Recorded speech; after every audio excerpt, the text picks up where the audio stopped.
আমাদের আসলে মেডিকেল সায়েন্সের ভাষায় কোনো জিনিস হওয়ার জন্য কয়েকটা ফ্যাক্টর আমরা বিবেচনা করি।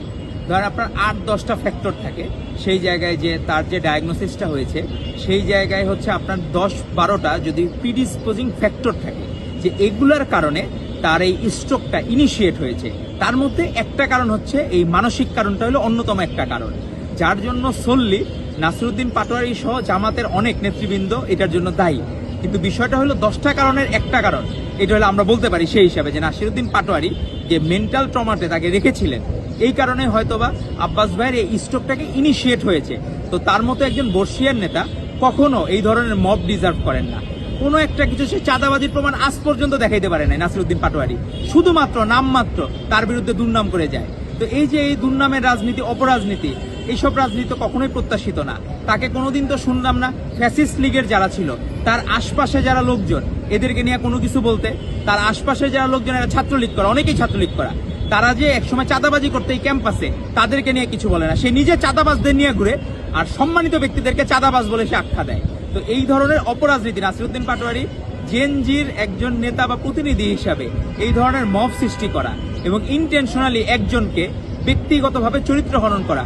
গতকাল রাতে দেখলাম ফেসবুকে শিবিরের নেতারা স্ট্যাটাস দিচ্ছে যে আব্বাস সাহেবের মৃত্যু কামনা করে স্ট্যাটাস দিচ্ছে শিবিরের এই লোকজন বা জামাত ইসলামীর লোকজন।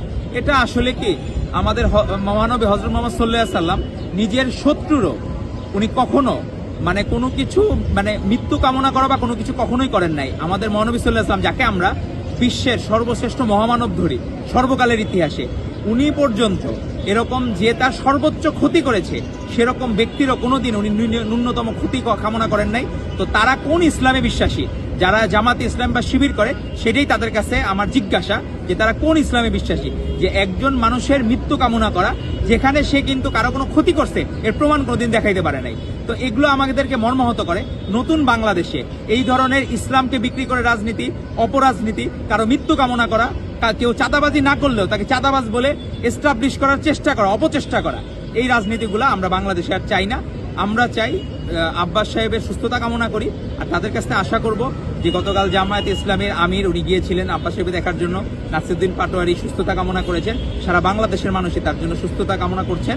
তো আপনাদের মাধ্যমে বাংলাদেশবাসীর কাছে, বাংলাদেশের জনগণের কাছে আমরা আহ্বান করছি যে তার জন্য আজকে জুমার দিন আপনারা সকলে দোয়া করবেন।